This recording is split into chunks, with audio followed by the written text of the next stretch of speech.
Are your worst customers dictating how you run your business? This is one of my favorite topics, and I'm glad you stopped by. We're going to go into this in detail. Hey, it's Tom Jackobs here. Thank you so much for joining into the YouTube channel. If you could do me a favor and just kind of click on that subscribe button right over there. That way you get notified every time new videos get posted on my channel. And I'm putting a lot of content out here to help you get your business a lot better. So pull up a cup of coffee. Let's have a chat. Anybody in business, especially new and small business owners, are not immune to this problem. It is a natural human tendency to go right to the negative. It's called a negative bias. We always assume the worst.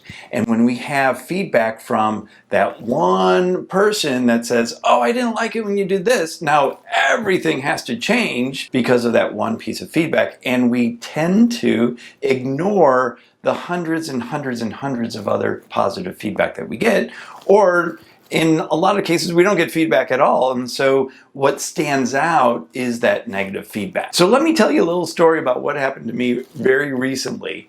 So as you know, I run a consulting business and a call center. And in that call center, we're pretty assertive with the type of calls that we make because it is our duty and obligation to book discovery calls for our clients. And it takes 9, 10, 11, sometimes 15 touches to get somebody on the phone. So we're going to do what it takes to get people on the phone. And that means follow-up, means talking to people. It means giving them calls, texts, whatever it takes. And we get messages all the time that says, please stop calling me. Great, then we stop calling you. I did have a client recently that said, I don't want all of this follow-up. If I have to chase down people to join my business or to become clients of mine, then they're probably not a good fit. On the surface, that seems like a pretty logical explanation that, yeah, I mean, sure, people are going to be doing work, and this is in fitness training.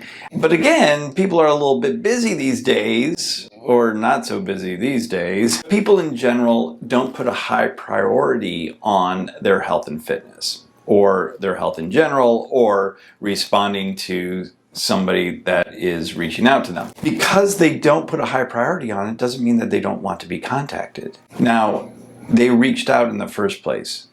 So in that sense, they've already taken the first step and said, hey, I want a phone call. Why not give them a phone call? Why not give them 10 phone calls? Obviously, you're not going to do that on the same day. You're going to space that out. I have that great follow-up, follow-through process that you can grab in the link below. Follow that whole process so that you are getting more people into your business. Are your worst customers dictating how you run your business?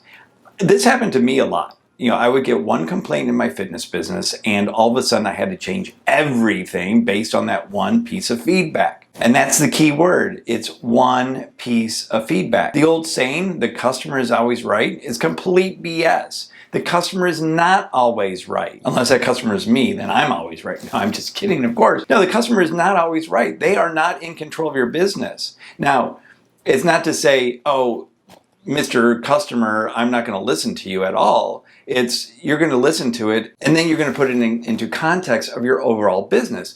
Are you receiving similar feedback? And if so, then definitely you need to make a change. But if it's one piece of feedback and you got 10 other people saying completely different, then it's clearly something that this person is biased towards, or is just a personal preference. And that's fine. You put that as a data point, but it's not going to dictate everything that you do in your business. I remember when I was changing things in my business and I was losing money each and every month. And a lot of money was coming in, but a lot of money was going out. And I couldn't figure out how to really kind of get my net profit to a point where it was very profitable to be in this fitness business. I did some more evaluations. I found that this group fitness program that I had was actually losing money. It wasn't cash flow positive. Yeah, we had lots of people going to it, but I was paying licensing fees, I was paying instructor fees, we had all of these expenses, and it just wasn't paying off. I gave notice to everybody that we're canceling it, and oh my gosh, it was like the end of the world to a lot of people. But at the end of the day, if I asked them to, instead of spending $35 a month for access to the classes, to $150 a month, then it would be like, oh no, I'm not going to pay that. You have to look at your entire business. Does it make sense to be doing something? And if you get one person that complains about your follow-up, follow-through process, or complains about somebody just leaving a message on their voicemail, it's just one data point, and you can't just let that one person dictate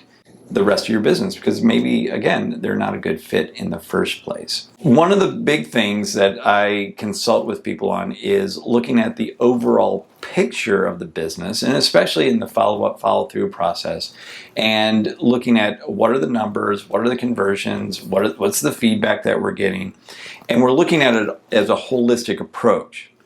If you are not keeping track of your numbers and these metrics, then you're going to be at a disadvantage, and you're going to allow those negative comments and thoughts and things like that dictate the rest of your business and not looking at it as a whole. My message in this video is to make sure that you are not allowing that one bad comment to dictate the entire part of your business. It's really a sad state of affairs if we allow one comment to completely ruin our day, and to allow one person or a small subset of people to dictate how we run our business. They are not the business owners. They don't see the entire picture of what's going on in your business.